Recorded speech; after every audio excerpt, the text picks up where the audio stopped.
ऐं local government जी नंढी स्कीमूं उन जे लाइ वरी तव्हां वटि ईंदासीं, छाकाणि उहे फंड असां रखंदा आहियूं, उहे यकदमि न आहिनि करिणो, उहे बि तव्हांखे मिलंदियूं।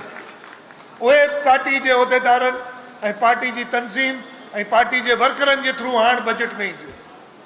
इहो बिलावल साहब जो तव्हां सभिनी सां सिंधी आवाम सां वाइदो आहे ऐं असांजो फर्ज़ु आहे त उन वाइदे खे निभाए इन खे पूरो कयूं। सो सभिनी खां पहिरीं त जेको मक़सदु हो हिते अचण जो मूं तव्हांखे ॿुधायो, अॼु की मीटिंग त रुगो जीअं मूं चयो न शुरूआत आहे, हाणे सॼो कमु तव्हांखे करिणो आहे।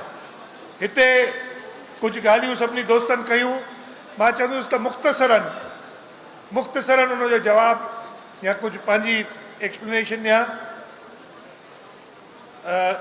जेको इरिगेशन जे हवाले सां मीर मुनवर साहब ॻाल्हि कई, साईं पीर आफ्ताब शाह साहब ॻाल्हि कई, मीर मुनवर साहब RD 297 वारी ॻाल्हि कई, पर मीर साहब इहो मूंखे बि यादि आहे, इन करे मां हिते आयो हुअसि हिकिड़ो दफ़ो न घटि में 2 या 3 दफ़ा आयो हुअसि मीरपुर खां सां बोर्ड जे दौरान। वॾो मसइलो हो पाणी कढण जो हितां। अॻे जेको पाणी LBOD वारे पाणी खे फ्री पैसेज ॾियणु त उहो रन ऑफ कच्छ ताईं हलियो वञे, उते शकूर ढंढ ताईं वञे, वॾो मसइलो इहो हो।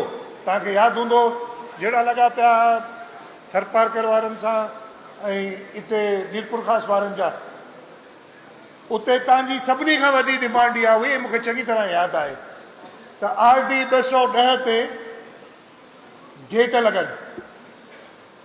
उहे गेट लॻाइनि या न जाम साहब?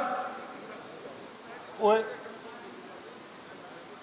मूंखे आवाज़ को पूछे, ठीकु है,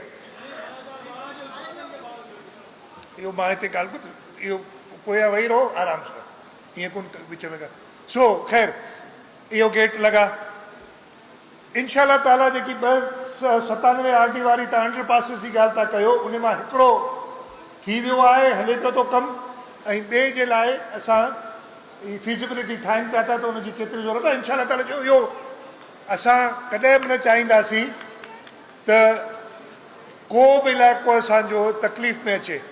जेकी 2022 वारी बोर्ड हुई, उहो तव्हां सभिनी ॾिठी, अहिड़ो सानियो पहिरें कॾहिं हिन रीजन में हिन ख़िते में न आयो आहे।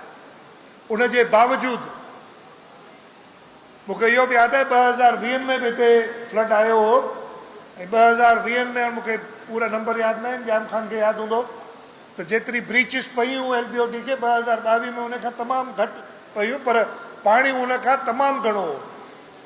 ॿियो इशू साईं पीर आफ्ताब शाह ऐं तालके सदर बि उनखे उनजी ॻाल्हि कई, सिंधड़ी जी ड्रेनेज जी। त उहा स्कीम बि जेकी सिंधड़ी जी ड्रेनेज जी आहे, उहा हितां शुरू थिए थी, वरी अॻियां खिपरे तालके ताईं इहो पाणी वञे थो, जेको असांखे सेफ पैसेज ॾियणो आहे। इरिगेशन वारा हिते वेठा आहिनि, ऐं उहा स्कीम असां वर्ल्ड बैंक ऐं एशियन डेवलपमेंट बैंक इन्हनि ॿिन्ही खे गॾे स्कीमूं ठाहियूं आहिनि त इहो पाणी असां हितां ड्रेन करे सघूं। सो सिंध हुकूमत जेके माण्हुनि जा मसइला आहिनि उन्हनि जे बारे में सुजाॻ आहे ऐं इहो कमु करे थी। नारा कैनाल जी डीसिल्टिंग जी ॻाल्हि कई, जाम साहब वेठो आहे, हुन ॿुधी वरिती आहे।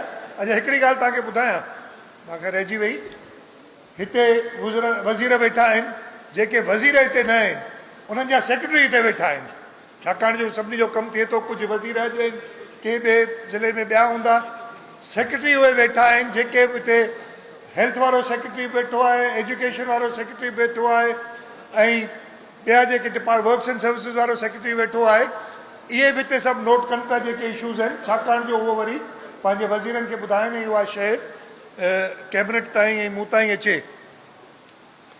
साईं हेल्थ जी ॻाल्हि थी, वाकई इशूज़ आहिनि, मां कॾहिं बि न चवंदुसि त सभु कुझु ठीकु ठाक पियो हले, पर कोशिश ऐं संजीदा कोशिश उहा हले थी पई।